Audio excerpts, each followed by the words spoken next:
Hi, it's May the 12th and it's International Fibromyalgia Awareness Day again.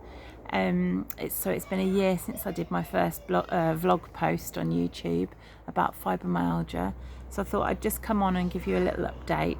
I've been quite quiet on social media for the last couple of months with this COVID lockdown and everything. I've been a bit overwhelmed with everything really, so I haven't been making videos and I haven't really been posting as much on social media and stuff. It's just been trying to cope really, as we probably all have. So fibromyalgia is something that I have, as most of you would know already by now. It's a condition that affects the central nervous system, and it causes widespread pain. It's something that at the moment there's no cure for or any effective treatment either really, and it affects a lot of people.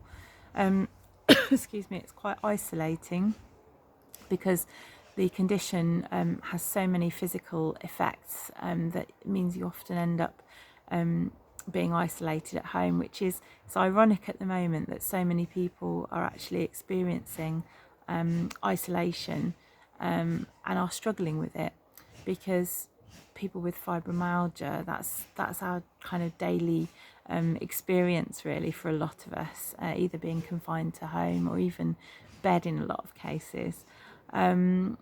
So really the awareness day today is literally just that, is helping people to hear about and understand about fibromyalgia just a little bit more, just in the hope that in raising awareness we can find a cure and some treatment for it really, and also to help people who've got it to be understood by friends and family.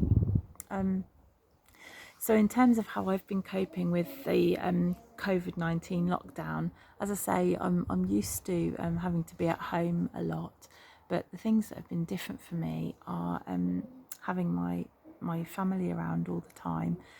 While I love having the children around, I have been really struggling to get the rest that I need. So with my fibromyalgia, I really rely on just having a lot of peace and quiet, and that opportunity to have the rest I need so that I can cope with a few hours of the day when people are around. So being in lockdown and having everybody around all the time has been really difficult for me in terms of just not having the space to rest and the quietness.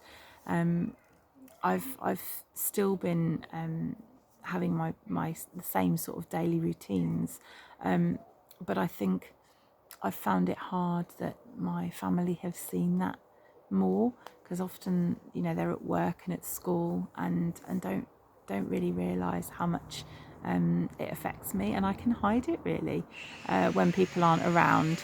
Sorry, someone's drilling in the background.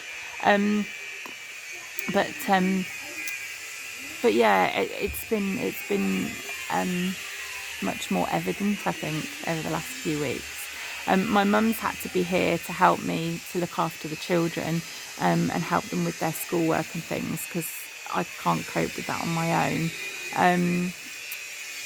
So then my mum's seen more about how this affects me, and I don't know, I find that hard to let people see it really, and I don't want people to see this side of me. I want people to see me just being as normal as possible. So yeah, that's been tough. Another thing that I've really struggled with is over the last few weeks of lockdown is just the onslaught of stuff on social media and trying to keep up. It's great that we have social media to be able to keep up with people and to have contact, especially a lot of people with fibromyalgia who live on their own and are isolated, not just through this COVID-19, but all the time. A lot of people really rely on social media to keep in touch with the world really. But I've just found that everything seems to have heightened and increased so much more over the past couple of months, and I'm getting bombarded with so many messages all day, every day, and I love contact with people. I love friends, but sometimes I just think, I can't cope with this. There's been some days where I've had to put my phone on silent and just ignore it because I just can't cope mentally with reading and responding to lots of messages. Another thing that I have a love-hate relationship with it is Zoom or Skype or whatever you use platform-wise. I love the fact that we are able to see people now like this and able to communicate and talk to people from our own homes. Excuse me, it's great, and particularly again with people with fibromyalgia who this is the norm for. This isn't just while we're in lockdown, this is how we live all the time. It's great to have those platforms to be able to talk to people and see people. But the thing I struggle with is because I have sensory overload, all my senses are really hyper sensitive and hyper alert, and I get tinnitus as well, so I have this constant ringing and buzzing in my ears. So with Zoom, I'm finding it completely mentally and physically exhausting to cope with concentrating on what people are saying and have all that background interference noise, the whirring, the clicking, and it's just going straight through my head, and it's just leaving me exhausted. So I love it, but for the last couple of weeks I've just been making excuses to get out of conferences and calls on Zoom and other things because it's just been so tiring and debilitating. So yeah, I'm trying to keep positive. And what is going well for me at the moment is obviously I'm loving seeing more of my family around, although that is still hard at the same time, but I am enjoying that. But I'm also really trying to focus on helping people in ways that I can. So I've been doing a lot more things like graphic design work, which I'm trying to get more and more into because I'm a very artistic person and I love creating things. So to be able to do it on my phone and on my laptop in bed is brilliant because I've been able to do things to help friends and family, creating stuff that people don't know how to do themselves. So and that's really nice because it gives me a bit of a sense of purpose and makes me feel like I'm doing something that's really worthwhile. So yeah, there have been good times as well, but I think we're all just struggling and trying to get through this. And I know that I've spoken to a lot of friends and family who really have hit a bit of a wall with the COVID-19 situation, and they're really struggling. I'm struggling with having everyone at home all the time, and keeping the peace with the children and keeping them doing their homework. I'm so grateful that my mum's been able to help me with them, because there's no way I could have coped either physically or mentally with doing the children's homework with them or schoolwork with them. I find because of the pain I'm in, my patience is very thin, and my concentration is really affected as well.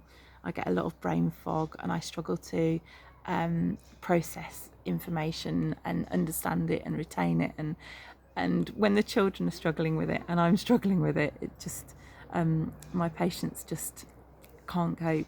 So yeah, I know a lot of people are struggling with children at this time, and I don't want to take away from how difficult it is for everybody, but I think having fibromyalgia just it just kind of makes it like 100 times worse.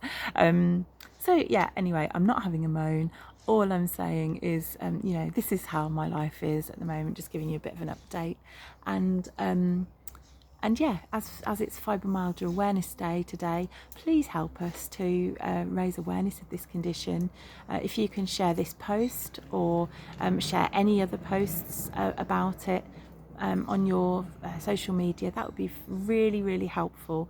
Obviously, the more people that know about this and understand about it, hopefully the quicker a cure or treatment will be found.